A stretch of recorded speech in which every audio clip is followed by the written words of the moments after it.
When Luke and Nora opened their eyes, they found themselves in the most incredible place they had ever seen. It was Wonderland Park.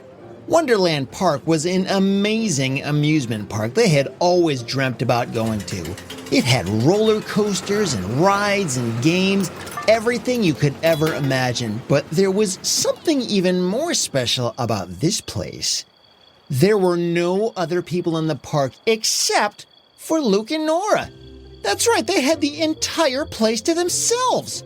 That meant they didn't have to wait in any lines or bump into anyone else. They could just run right onto any ride they saw and ride it as many times as they wanted to.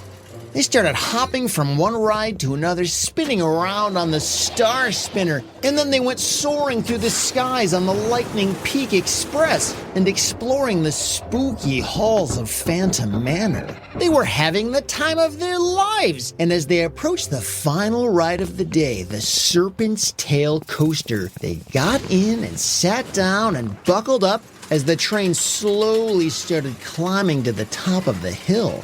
And just as it got to the very tippy top and was about to plummet down the other side, it suddenly jerked to a stop, leaving them stuck at the very top of the ride. And they were way up high. They could see the entire amusement park below them. And while they were trying to figure out a way down, they peered over the edge and spotted something moving around down there near the bottom of the ride. It looked like a sinister, creepy-looking figure prowling around, and as they looked closer, they realized it was a big, snarling wolf, and it was trying to crawl up the roller coaster towards them. That's right, it was coming after them, and guess what? They were stuck in the ride at the very top. What were they supposed to do? As it got closer, they saw it had glowing red eyes and razor-sharp claws. It was eyeing them hungrily as it began to scale the coaster's structure, getting closer and closer by the second.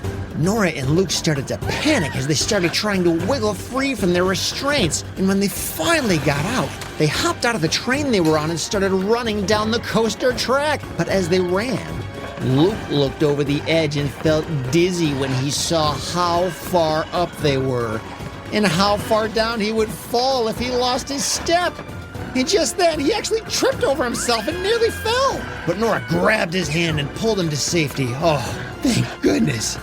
But they could hear the wolf barking and howling behind them as he was starting to close in. No matter how fast they tried to run, the wolf was always faster, and he was getting even closer.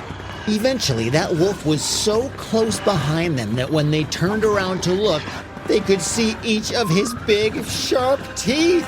And then the wolf lunged forward, his jaws snapping mere inches from their heels. As they desperately tried to get away, both Luke and Nora lost their footing, and they tumbled head first off the edge of the roller coaster. They could feel themselves falling, and just as they were about to hit the ground, they were caught by a pair of strong, familiar arms. It was their dad. Dad? How did you find us? Nora asked.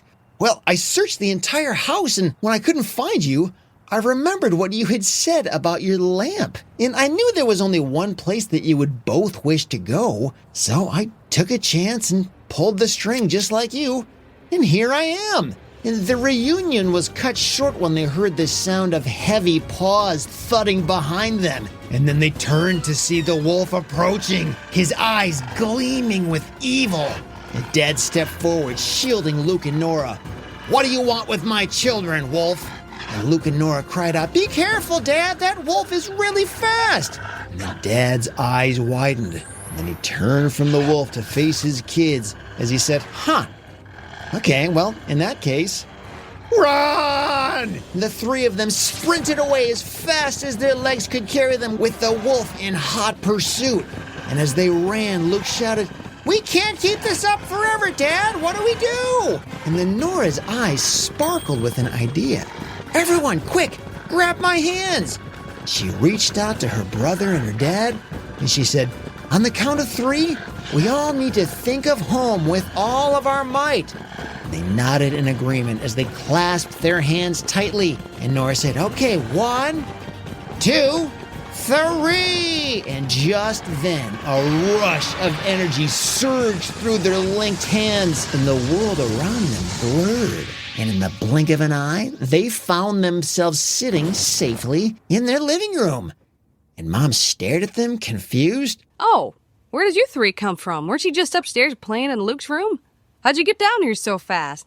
And the kids tried to explain everything that happened to their mom, and their mom said, Wow, that really is great, you guys. Good for you. And then Dad spoke up and said, no, they're not kidding, honey. Seriously, I was right there with them, and I saw everything. That lamp really does have some kind of magical powers. I even caught the kids as they fell off a giant roller coaster, and then a wolf started chasing us, and then... Great job, sweetie. Wow. I'm just so happy for you. Luke and Nora and their dad could tell that Mom didn't really believe what just happened. She just thought they were making up some imaginary story for fun. But what else were they going to do? They couldn't prove it to her. And then Luke turned to Nora with realization. Wait, how did we even get back here, Nora? We didn't even have my lamp. How did you know we could make it back here just by holding hands and thinking about it? I don't know, said Nora. I just had this feeling that there was something more to it, and that maybe, just maybe, we were the most important part of making the magic happen. And Nora was right. The lamp did play its part, but it was just one part of a much larger picture that they were just now beginning to uncover. And as the children settled into bed that night, thinking about all the other incredible places they longed to visit, they didn't know that the wolf they had seen in their recent trip to Wonderland Park had picked up their scent, and he was making his way to their home for a very unwelcome visit. Suddenly, Luke and Nora heard a loud crash downstairs, followed by the sound of their parents screaming. Luke and Nora jumped out of bed and rushed downstairs to find the wolf standing in the middle of their living room with its eyes fixed on the lamp that was being held in their father's hands. Give me the lamp, the wolf growled, and I shall spare your lives. Luke and Nora looked at each other in disbelief. Was this wolf talking? And their father held the lamp tightly with his voice trembling as he spoke. Who are you, and why do you want this lamp so badly? And the wolf's eyes had a mixture of anger and desperation. That lamp is a prison. It has kept me locked away for many years, and each time your children used its power, they weakened the seal that has kept me trapped all this time. And now I am so close to freedom, I will stop at nothing to reclaim what is mine. Luke and Nora gasped. They had no idea that every time they turned the lamp on and off and traveled to these other places, they had unintentionally released the wolf. Luke stepped forward and said, "We're sorry. We didn't mean any harm." And then Nora nodded. "Is there anything we can do to help you?" And the wolf's expression softened just slightly. You haven't caused me any harm, children. Allow me to explain. I was once a powerful sorcerer many years ago. I created that lamp to grant wishes, but it was stolen from me and a curse transformed me into this monstrous form as I was locked away on the other side of every place this lamp takes you. And the lamp's magic is the only thing that can break the curse and restore me to my human form. But the lamp only works when the right children use it. And there are only a few such children alive today who have the power to activate the lamp as you just did. I've been waiting for years for someone like you to reactivate its power to set me free. And the children looked at each other with a silent understanding passing between them. "Well, how do we know you're not an evil sorcerer? What if we help you and then you turn out to be mean?" said Luke and Nora. And their dad spoke up and said, "That's a very good observation, kids, but I have a feeling he's telling the truth, you guys. I know a bad guy when I see one. And even though wolves can look scary, I don't think this one is as bad as we first thought back at Wonderland Park." "Thank you, sir," said the wolf. "Okay, well in that case, how can we help?" asked Luke. The four of you must all put your hands on the lamp and turn it on together with me. However, I must warn you that when this is complete, this will end the magic of the lamp forever." And as all this was happening, Luke and Nora's mom spoke up and said, You mean you need me to be part of this too? Wow, well, this whole time, I didn't even know this was all true. But if you really need me, I guess I can help. And so Luke and Nora and Mom and Dad and the wolf all put their hands on the lamp, and together they pulled the cord, even though they knew it meant losing the lamp's magic forever. And as they focused their energies on the lamp, a brilliant light filled the room.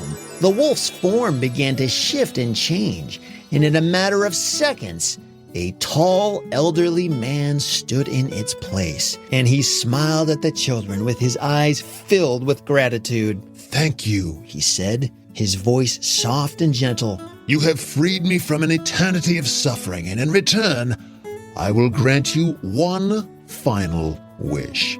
And Luke and Nora looked at each other, and then at their parents, and they knew exactly what to wish for. "We wish for the world's biggest water slide in our backyard."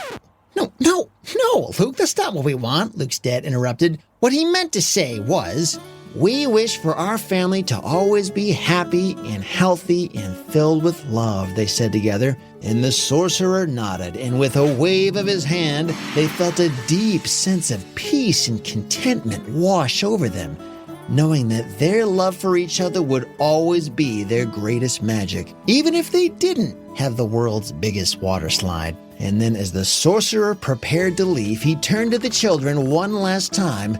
"Remember," he said, "the true magic lies not in the lamp, but in you." With that, he vanished, and the magical lamp was no more. But it wouldn't be long until Luke, Nora, and their parents discovered new ways of using the magic inside them to travel to places beyond their wildest dreams.